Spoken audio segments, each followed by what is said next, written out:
Hey guys! Okay, so we all know the clips. Zoro cutting mountains, Luffy punching gods, Sanji moving faster than your eyes can even keep up. Those are the ones with 100 million views. The ones people get tattooed on their arms. But I keep thinking about everyone else. The ones who are there every single arc, fighting just as hard, carrying just as much, and nobody talks about them. Like, nobody even makes videos about them. And the thing is, Oda literally said it himself. Every Straw Hat is equally important. We just never actually believed him. So yeah, that's what this channel is about. Let's get into it. Today, we are going to talk about Nami. Now, I know what half of you are thinking the moment I say Nami after the time skip, and that's exactly the problem. But set that aside for a second, because I genuinely think she's one of the most underrated characters in the whole show, and nobody talks about it seriously. Here's the thing. The Straw Hats sail the Grand Line. The weather there is insane. Not, oh, it's stormy insane. I mean, the sea literally does not follow the rules of nature. Water spouts, lightning walls, storms that appear out of nowhere in 30 seconds flat. Without Nami, they sail into that blind. They die. That's just what happens. But people call her the weakest. They're watching Zoro cut a mountain in half and going, yeah, that's the value. And I get it. It's flashy. It's satisfying. But strength on a pirate ship isn't just about what you can destroy. It's about whether the ship arrives. Nami doesn't give you that flash. What she gives you is the disaster that didn't happen, the storm they went around, the rocks they missed by what felt like luck but wasn't luck at all. And before we go any further, I need you to actually picture something. What if Zoro was the navigator? Just sit with that for a second. This is the man who gets lost on a straight road, in a hallway, on the ship he lives on. He once got turned around going from one room to another on the Thousand Sunny. Now put him in charge of crossing the most geographically insane ocean in the world.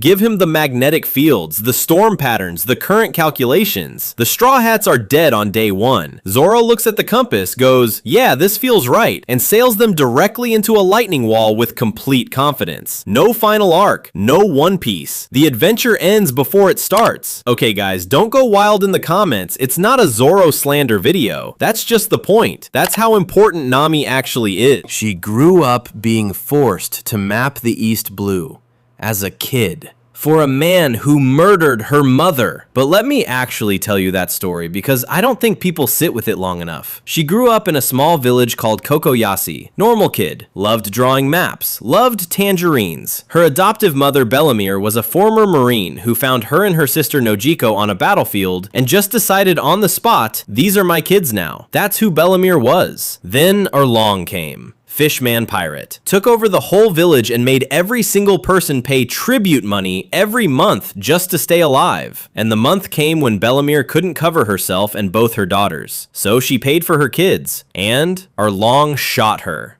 Right in front of Nami. She was a child. And then that same man looked at this little girl who just watched her mother die, noticed she could draw maps, and offered her a deal. Work for me. Map the East Blue. Hit 100 million berries. And I'll give you your village back. So she did it. For years. Smiled at the man who killed her mother. Drew maps that helped pirates hurt people. And every time she got close to the number, Arlong found a way to take it back and reset the clock. And she just kept going. That's the foundation. Not a training arc, not a mentor with special powers, just a girl who decided that survival and strategy were the same thing, and got very, very good at both. And then there's this moment that I feel like nobody talks about it seriously. After everything. After Arlong. After all those years. Jinbei sits Nami down and explains the history of the fishmen. What they went through. The generations of pain. The world that treated them like they didn't matter long before Arlong ever showed up. And she listens. And then she lets it go. I'm not saying she forgot. I'm not saying it stopped hurting. But she heard the full story and she made a choice. That's just who she is. While everyone's busy talking about Luffy's punches and Zoro's swords, Nami is quietly doing the hardest thing in the whole show, and nobody even notices. And then Punk Hazard happens. The body swap puts her in Frankie's giant body, which is already ridiculous. And she's on this freezing island with deadly gas everywhere and people actively trying to kill them. Everything is chaos. And she goes to find the kids, not her body. body, not a plan, just where are the children? She's running around in a body she can barely control, and she becomes the person those scared kids feel safe around. Nobody told her to do that. It had nothing to do with her mission. She just saw kids who were terrified and she handled it. That's the thing about Nami. She just handles it. Whatever it is. Weather, people, situations. She reads it and she handles it while everyone else is still figuring out what's happening.